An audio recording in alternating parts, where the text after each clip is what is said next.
When you think of platforming mascots, who normally comes to mind? Mario, Sonic, Spyro and Crash Bandicoot? They were certainly the best known characters of their day. Others didn't fare quite as well. One mascot that tried and failed to reach the top of sales charts was Gex, an anthropomorphic gecko who satirized the glitz and glamour of 90s show business. First, a bit of a history lesson. Back in the mid to late 90s, when platforming mascots were at their peak, the loudmouth Gecko fell somewhere in the middle. His games weren't as god-awful as Bubsy the Bobcat, but they could never measure up to the likes of Mario, Crash and Spyro either. Gex got his start on the ill-fated Panasonic 3DO console in 1995 and later made his way to the Nintendo 64 and PlayStation. His debut game was a 2D side-scroller chock full of references and snarky quips, one that many critics at the time weren't too keen on. Long before they got their hands on Tomb Raider, Gex was the game that brought Crystal Dynamics to prominence. Back then they were known as Eidos Interactive and had grand ambitions to take on the big platforming giants. This goal proved difficult to reach. Gex was followed up by Enter the Gecko in 1998, which made the jump into the third dimension. Again, it was met with fairly average reviews, and with other huge releases that year, it didn't make much of an impact. In 1999, the third and final entry was released, Gex Free Deep Cover Gecko. Mostly a continuation of its predecessor, it received mixed to positive reviews, but it was the PlayStation 1 version that stood out the most. I got into the title by complete accident many years ago. Having played and beaten other platformers, I flicked through my disc set and popped the game in. It took some time for me to get to grips with the lack of analog control, but I found an enjoyable if flawed platformer. In a bid to add some marquee value, and because live action elements were so popular in the 90s, Gex Free brings in Agent Extra, performed by Playboy model Marlise Andrade, who was best known for her appearance on Baywatch at the time. I use the word performed very loosely as Gex Free continues the same tongue-in-cheek tone of the first two games.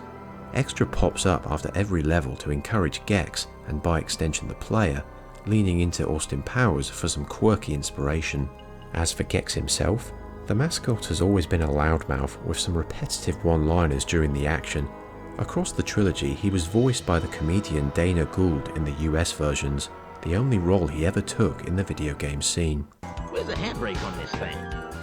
If I had a cat, I could swing it here. Rolling, rawhide. Repeating lines are just some of the many dated elements that don't hold up very well, but when you get down to the core platforming, the gameplay does succeed somewhat.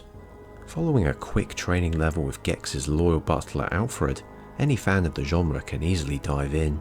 Across over 20 different channels, you'll guide Gex towards the all-important TV remotes, which often rely on established templates. He has a decent amount of moves, bouncing on his tail for a double jump, using the karate kick for extra reach, and climbing on walls every so often. One mission will involve collecting keys to open a door, another involves whacking or interacting with 4 to 5 objects, and the third simply requires you to reach the goal. Like other platformers at the time, you can also collect all 100 flies in a level to snag a remote instantly. These objectives are tried and true, but you'll quickly notice that every level is a homage to a major theme, with some suggestive innuendos, pop culture references, and self-aware humour to boot. This forms a solid amount of variety, easily the best in the trilogy. At first, Gex will make his way through a Christmas park gone wrong, a Sherlock Holmes detective mansion with some creepy stuffed bears, and the occasional bonus level. The bonus channels aren't really worth playing unless you're going for extra lives, but others offer time trials to collect all the flies as quickly as possible, eventually unlocking a secret cheat code console in the hub area. Once you beat the first boss and head into the second area, Lake Flaccid, the scenarios do branch out. Ancient Egypt, pirates, army, and cowboys. If there's a film or TV genre to satirize, Gex Free has it covered, bringing the unique challenges to match. On the army channel, we get a mixture of light stealth and a tank driving section with some destructible buildings, a rare sight for the platforming genre. Then for the western channel, riding uphill on a donkey is the only way to progress. The objectives will have you running back and forth around the levels, and like other titles from that generation, you can only pursue one at a time, automatically exiting after grabbing one remote. It's one annoying nitpick that persisted across many platforming franchises. Eventually you'll reach the best levels, which open up your traversal options with a helpful glide ability. The Fairy Tale channel is one of the finest examples.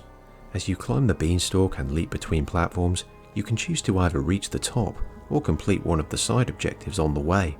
It works with every move at Gex's disposal. My favourite level of all was the anime channel. I've always been a huge fan of science fiction, and as soon as Gex warped in with a cybernetic exosuit, the free objectives quickly pulled me in. Being able to hover with robo wings is a great start, but how about that rocking theme song?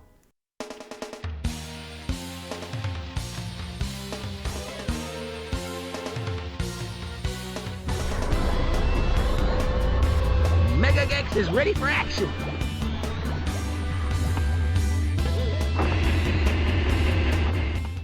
Whether you're fighting your way through robot guards or making your way to the Planet Buster, the anime channel kicks ass, and I replayed it many times back in the day. All the 6 and 7 out of 10 scores in 1999 do hold some merit, however. The Mythology channel in ancient Greece is by far the weakest because it slows the game down to a crawl and relies too heavily on imprecise jumps. I didn't like this level as a kid, and it remains very infuriating today. This level tries to go for some light puzzle elements, but it ends up being far too tedious. Having to freeze this enemy, grab the super strength on top, then hop over collapsing platforms to break some obstacles in your way isn't a fun time in the slightest. The same also goes for having to retry jumps over and over again. I ended up skipping this level and was able to snag the 30 required remotes to beat the game by replaying other channels. The boss fights, with the exception of the Lizard of Oz and Rez himself, are also a joke for the most part. Split into both level-based and mini-bosses, beating Evil Santa in the opening Christmas level is a simple case of whacking the present boxes back at him, but due to technical limitations, you'll be fighting depth perception more than the boss himself. Invasion of the Body Slammers is over and done with in less than a minute, posing no threat at all as long as you keep whacking the wrestler with your tail. With so many superior boss fights from that console generation, Deep Cover Gecko had little to offer on that front. A fourth Gex title was planned for the early 2000s, but Crystal Dynamics instead moved on to the legacy of Kane, abandoning their main mascot.